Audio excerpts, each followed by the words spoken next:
आज की कहानी शुरू होती है एक खूबसूरत और शांत गांव से, यारानापुर। यहाँ रहते थे तीन जिगरी दोस्त, रायस्टार, ज्ञान भाई और एक प्यारी सी लड़की पायल, जो रायस्टार की गर्लफ्रेंड थी। तीनों ने मिलकर एक छोटा सा लेकिन दिल से बना हुआ ढाबा खोला था। नाम था दोस्ती की मिसाल। हर दिन ढाबा ग्राहकों से भरा रहता। गांव वाले कहते थे, ये सिर्फ खाना नहीं, ये तो दोस्ती का स्वाद है। ग्राहक हंसते हुए, खाना खाते हुए, दोस्त मिलकर सर्व कर रहे हैं। सब कुछ एकदम परफेक्ट चल रहा था। लेकिन एक दिन अंधेरा छा गया। गांव में एक बदमाश आया। नाम था टुंग टुंग सहू। पहली नजर में ही उसकी नीयत पयाल पर खराब हो गई। एक दिन जब पयाल बाजार जा रही थी, तभी टुंग टुंग ने उसे रोका और कहा, पयाल, मैं तुमसे कुछ कहना चाहता हूँ। पायल, बोलो, क्या बात है? तुम मैं तुमसे बहुत प्यार करता हूँ और शादी भी करना चाहता हूँ। क्या तुम मेरी गर्लफ्रेंड बनोगी? पायल और साफ जवाब में, सॉरी, लेकिन मेरा पहले से ही बॉयफ्रेंड है और उसका नाम है रायस्टार। हम एक दूसरे को बहुत पसंद करते हैं। तुंग सहूर का दिल टूट गया, लेकिन उसकी सोच जहरीली थी। वो बड़बड़ाता है, अगर पायल मेरी नहीं हुई तो मैं उसे किसी और की भी नहीं बनने दूंगा। उसने एक शैतानी प्लान बनाया।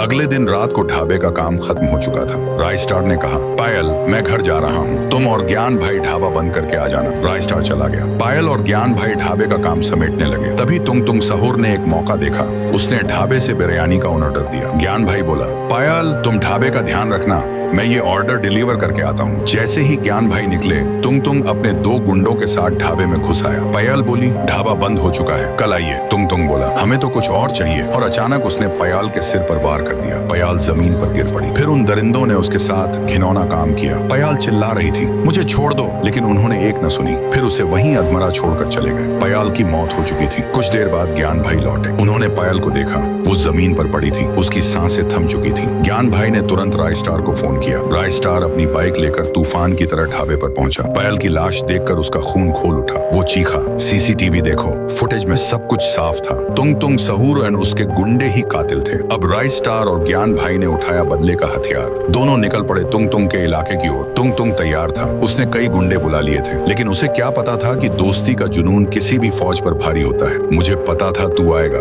इसीलिए पहले से तेरे लिए तैयारी कर रखी है। ज्ञान भाई बोला, आज तेरा और तेरे गुंडों का हिसाब होगा। फिर एक भयानक लड़ाई शुरू हुई। धुआं, चिल्लाहटें, गोलियों की आवाजें, हर तरफ तबाही थी। और जब धुआं छटा तो रायस्टार और ज्ञान भाई तख्त पर बैठे थे।